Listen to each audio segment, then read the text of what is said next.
Well, my mum got me into it. She started agility when I was about 5 or 6. And I used to go along with her every now and then if we didn't have a babysitter and sit and do homework or drawings.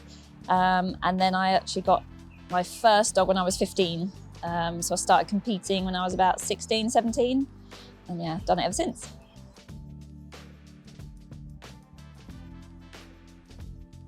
I like achievement. So in anything I do, I want to be good at stuff. So even if it's small wins, I don't necessarily need to win a class, but I want to achieve things. And when you're working with the dogs, even small wins, so working with my 10-month-old at the moment, achieving a wing wrap with him is fun.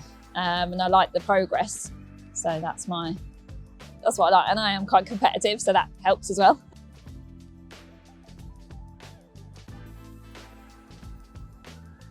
There's a lot of lows. So highs can be anything. Like I say, just really small wins to winning crafts, big time achievements. And obviously you can't really top those. Lows are definitely when you've prepped really hard for something, maybe months of preparation goes into an event and you have a bit of bad luck on your side. So maybe one pole will go down and that's it, over. So months of prep for nothing.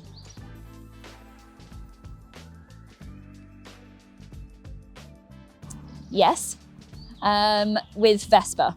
So I guess each dog has their own pinnacle. So for me, winning the championship class at Crufts is on par with my older dog. Yeah, those two things are real highlights for me.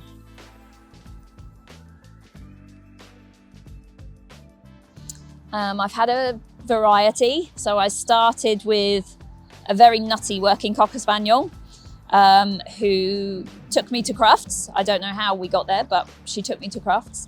Then I got a rescue Kelpie, who was super fast. Again, he took me to Crufts and won there.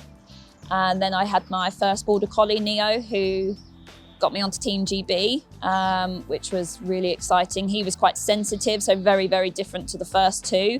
So I had to work with something very different.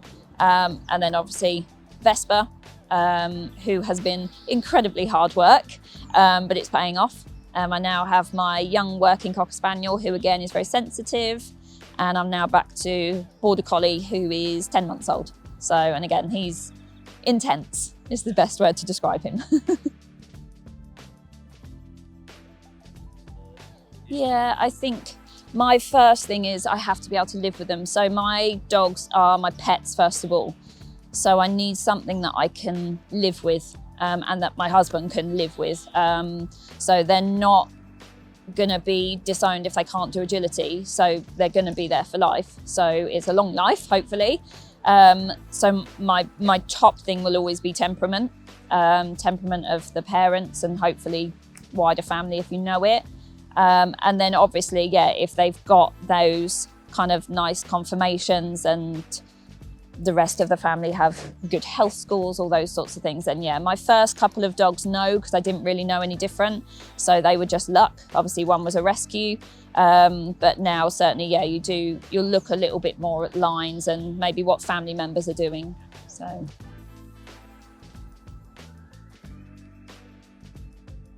Get the right trainer. So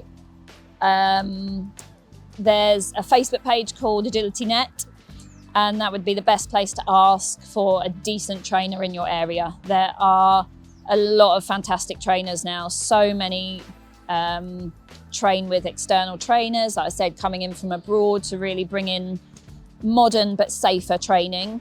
Unfortunately, there are still some very old school trainers who do too much too young, and if you put the wrong foundations in, then trainers like myself have to try and fix those problems, and in some case is very hard to fix. So good foundations are essential. So yeah.